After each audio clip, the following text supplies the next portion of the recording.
Hello and welcome to Forever Rugby on Forever Sport. And the SAA have just been beaten, outplayed, in fact, and outclassed by a very young, vibrant, and enthusiastic Munster side who were also very accurate, took the opportunities. And the SAA side, I think, are going to face a very tough week of being pulled apart from the media. What was a very poor, mediocre performance, and I think very frustratingly for a lot of South African fans, just didn't offer much and very predictable, and a couple of very poor individual performances, and unfortunately just not too many positives that can come out of a game like that.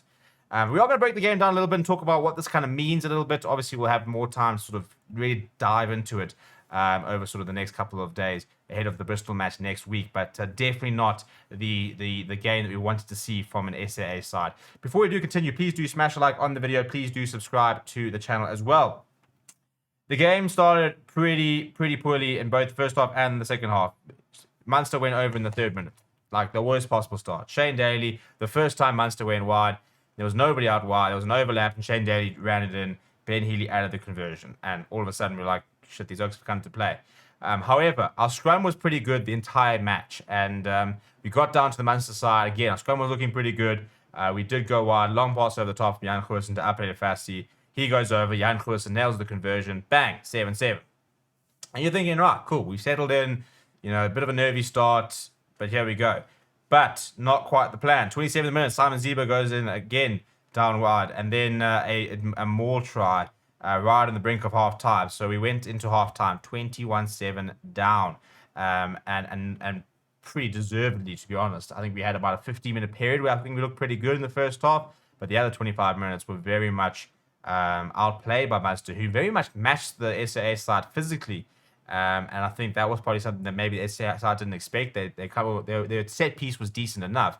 Maul's not really going anywhere, but scrums were very much working. The lineouts were working in terms of winning them, but not really getting over the game. Not really managing to put together too much phase play. At 21-7 down, you sit there thinking you've got to score first. You've got to come out in the second half. You've got to start well. We didn't. They literally scored in the 43rd minute. 3 minutes into either half, Munster went over. This time through Mike Haley. Ben Healy nailed the conversion once again. 28 points to 7. We then unloaded the bench. Grant Williams came on for as did Dan de Pre, Andre Hugo Venter. And unfortunately, we chased the game, but we only managed to score points in the 63rd minute. The final score, 28 points to 8 for 14. Before we talk some of the players, we're going to see some of the stats. First half, Munster only had 43% of the possession. Second half, 38%. So South Africa actually had 59% of the possession. And that speaks to an age-old story. Same as the box. All the pressure, all the possession, all the pressure, no result. The inability to convert pressure into points is really affecting Springboks and now the South Africa A side. We were parked in the 22 for a long time, but couldn't find any points out of it. Territory-wise, 52 to 48. 4 tries to 2. We actually ran more meters. We actually beat twice the amount of defenders. Not as many fewer clean breaks. Made more passes. Made twice as many offloads. We didn't kick as much out of hand, ironically. Our tackling success rate was much better, 91%, missing only 8 tackles of 92. Munster missing 19 of 142. Our rucks were better. Our lineouts were better. Our scrums were better. So we actually dominated in every single stat, bar turnovers, and they won 2, we won 1. Penalties, we conceded a few penalties as well. Munster conceding 11, us conceding 8. So I was even annoyed at the discipline though, because I thought the penalties that South Africa did concede were really poor penalties to concede. So that's the annoying thing. We dominated most of the game, but couldn't score points. Munster, on the other hand, when they got the opportunity, converted, and that's kind of the age-old story for a South African side, is that we just can't convert pressure into points. But individual performances, maybe the most important part of it is just, you look at a game like this, and I'm just busy trying to bring up the individual stats here. You look at a game like this, and for me, one of the biggest things is that we're looking at players who are going to step up, players who are going to put their hand up and say, pick me, I'm ready. And that's almost more important for me than the result. And I think a lot of people said that when I put a poll up on Twitter, for example, a lot of people were saying the result was secondary to a performance for players standing up.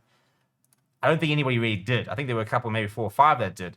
But if you look at the starting lineup, for example, I don't think the two props, I mean, they scrummed well, but not phenomenal in open play. I thought Joseph Dewey was actually pretty solid.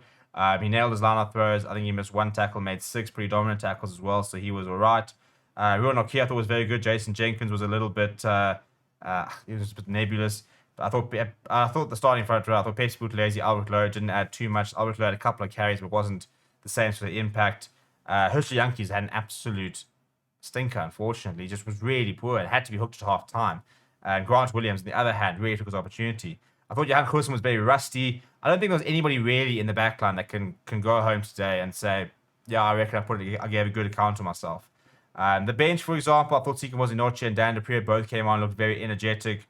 And for me, Grant Williams, the only player who really stood up and was counted today, which is a bit frustrating. But yeah, not the result we expected. It looked like a side that hadn't trained a lot together. They haven't trained a lot together, so maybe that was inevitable to a certain degree. But I don't think you can justify it to just how poor they were at times. They've got to improve a lot. They're going to play against Bristol next week. They'll have another week of preparation, so hopefully they'll really much pull up their socks.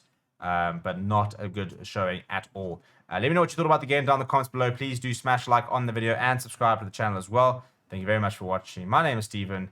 I'll chat to you soon.